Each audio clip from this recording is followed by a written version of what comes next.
Probability part 2।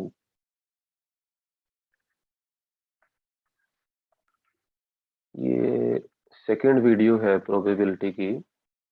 अगली exercise के लिए कुछ बेसिक डेफिनेशंस हैं जिन्हें हम समझते हैं। पहला है इवेंट्स। ये इवेंट्स क्या है? इवेंट्स इवेंट क्या है? Each subset of a sample space is called an event.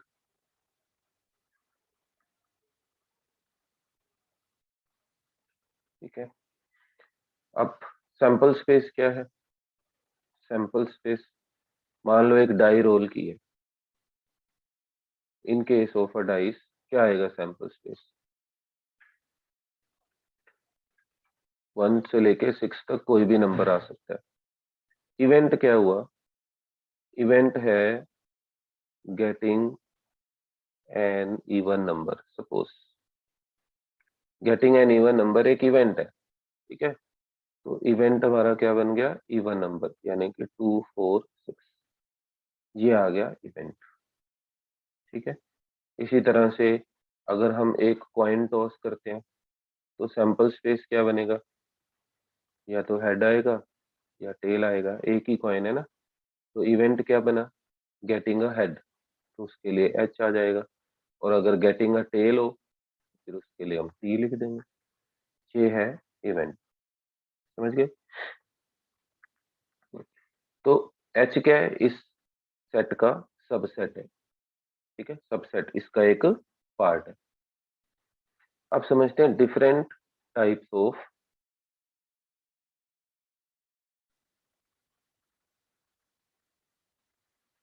Different types of events.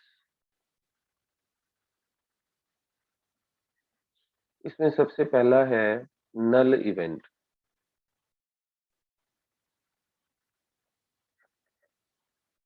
Null event कौन सा है? जिसका कोई सैंपल स्पेस ना हो। एक ऐसा event, an event which has no sample point. जिसका कोई सैंपल पॉइंट ही ना हो। इसको कैसे डिनोट करना है? Null set. इसको नल सेट से डिनोट करना है। हम इसको इम्पॉसिबल इवेंट भी बोल सकते हैं।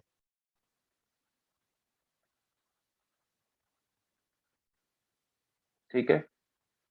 जैसे हमने एक कॉइन टॉस किया, एक ही कॉइन टॉस किया, और मैं कह रहा हूं getting a number greater than 7 या ग्रेटर देन 6 कर लो, ग्रेटर देन 6। तो अब एक कॉइन, ओ सॉरी, कॉइन नहीं, हमने एक डाई रोल की,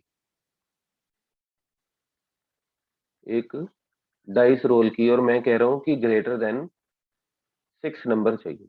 अब डाइस में 6 तक तो हो सकता है, लेकिन 6 से बड़ा नंबर तो नहीं आ सकता, इसलिए ये एक नल इवेंट हो गया।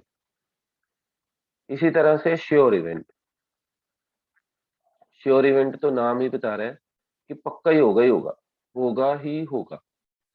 ठीक है, an event which is sure, definition इसकी यही है, an event which is sure to occur.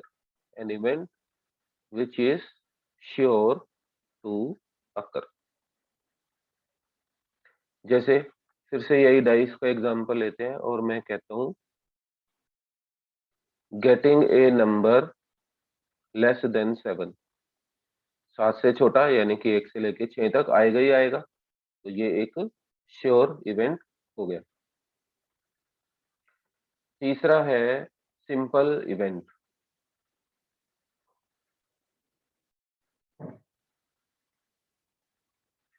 Simple event या एलिमेंट्री इवेंट भी बोलते हैं इसको।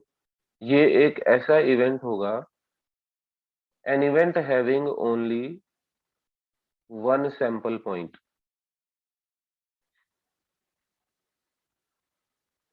Only one sample point. जैसे कॉइन को हमने टॉस किया और गेटिंग अ हेड, एक कॉइन को टॉस किया और हम कहते हैं गेटिंग अ हेड, तो क्या आएगा? एक ही कॉइन है तो या तो हेड ही आएगा या टेल आएगा, तो एक आया ना, गेटिंग ए हेड, तो हमारा सैंपल पॉइंट बना एच। ठीक है, ये है सिंपल इवेंट। इसी तरह से कंपाउंड इवेंट। कंपाउंड इवेंट में इसमें बहुत सारे सिंपल सिंपल इवेंट्स होंगे। ठीक है, it is composed of A number of simple events. ठीक है, फॉर एग्जांपल जैसे अगर दो डाइस हैं, हमने दो डाइस रोल की और मैं कह देता हूँ getting a sum equal to 5, तो देखो क्या क्या आएगा फिर, 1 4 आ जाएगा क्योंकि सम चाहिए 5, 2 3 आ जाएगा, अब एक नहीं आया, एक से ज्यादा आ रहे हैं, 3 2 आ जाएगा और 4 1 आ जाएगा, 0 5 या 5 0 नहीं आए। ठीक है, दो डाई रोल किए और मैंने कहा कि जो भी नंबर आएंगे उनका सम 5 होना चाहिए, तो वो एक नंबर नहीं आ रहा, सिंपल इवेंट में खाली एक आना चाहिए और इसमें एक से ज्यादा आ रहे हैं, इसलिए ये कंपाउंड इवेंट बन गया। ठीक है, इसके बाद है अगले टाइप को कहेंगे फेवरेबल इवेंट्स। ये तो अपना पुराना ही है, फेवरेबल इवेंट्स। जैसे एक कॉइन टॉस करें और मैं कहूँ कि हेड आना चाहिए, तो हेड जो है वो फेवरेबल इवेंट आ। अगर इसकी डेफिनेशन लिखें, the cases which ensure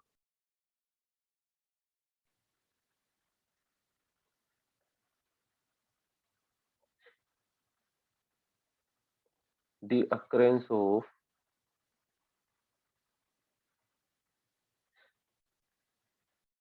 a desired event is called favourable event. ठीक है, एग्जाम्पल, हमने एक डाई थ्रो की, तो डिजायर्ड इवेंट क्या है? 6 आना चाहिए, तो ये मेरा डिजायर्ड इवेंट हो गया, डिजायर्ड या फिर फेवरेबल इवेंट बन गया। ठीक है, अगला है इक्वली लाइकली इवेंट। एक मिनट,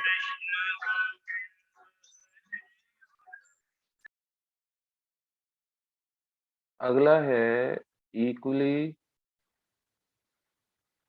लाइकली इवेंट्स, यानी कि जिनके होने की संभावना बराबर बराबर है।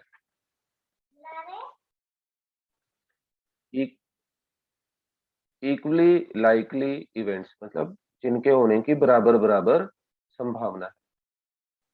ठीक है,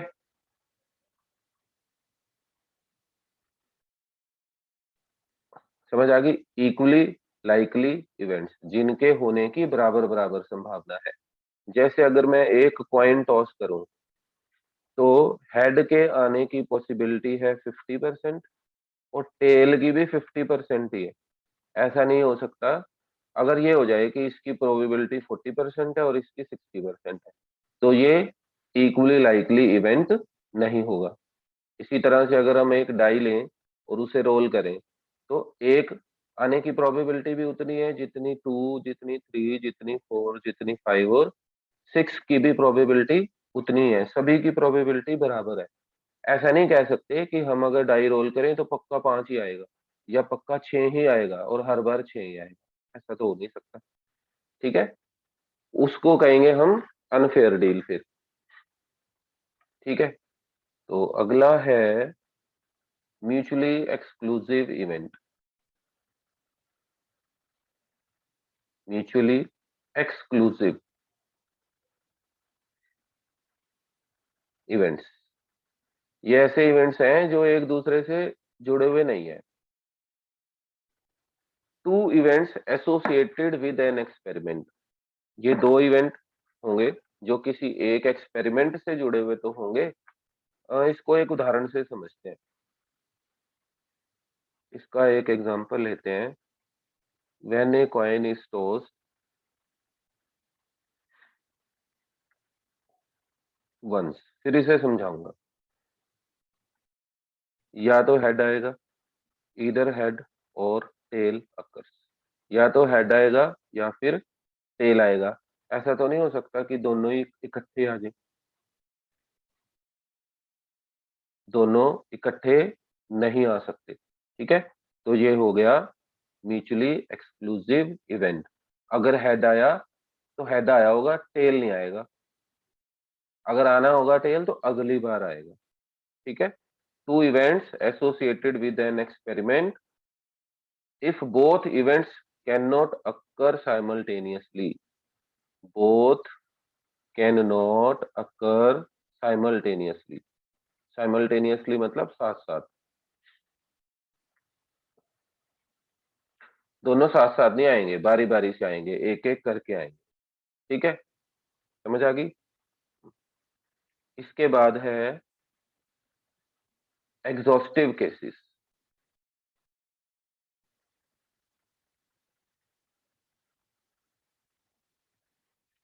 एग्जॉस्टिव केसेस क्या है? ये टोटल नंबर ऑफ इवेंट्स है।